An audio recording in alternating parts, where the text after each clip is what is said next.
Boy, these conservatives are really something, aren't they? They're all in favor of the unborn. They will do anything for the unborn. But once you're born, you're on your own.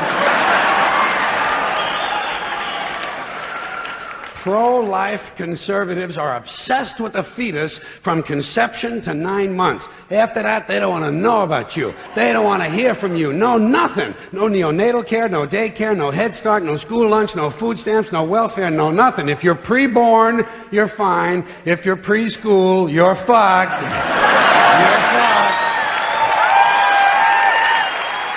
You know what they are? They're anti-woman. Simple as it gets. Anti-woman. They don't like them. They don't like women.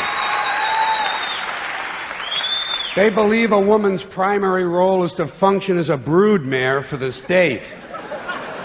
Pro-life. You don't see many of these white anti-abortion women volunteering to have any black fetuses transplanted into their uteruses, do you?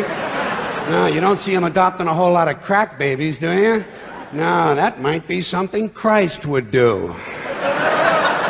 Abortion shit. Now, is a fetus a human being? This seems to be the central question. Well, if a fetus is a human being, how come the census doesn't count them? If a fetus is a human being, how come when there's a miscarriage, they don't have a funeral?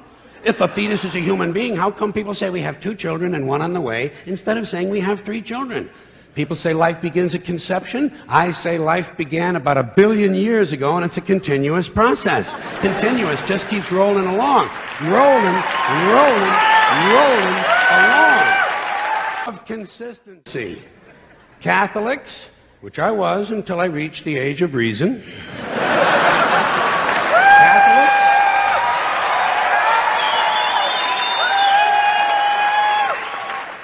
Catholics and other Christians are against abortions, and they're against homosexuals. Well, who has less abortions than homosexuals? Leave these fucking people alone, for Christ's sakes. Here is an entire class of people guaranteed never to have an abortion. And the Catholics and Christians are just tossing them aside. You'd think they'd make natural allies. Go look for consistency in religion. And speaking to my friends, the Catholics, when John Cardinal O'Connor of New York and some of these other cardinals and bishops have experienced their first pregnancies and their first labor pains, and they've raised a couple of children on minimum wage, then I'll be glad to hear what they have to say about abortion. I'm sure it'll be interesting. Enlightening, too. But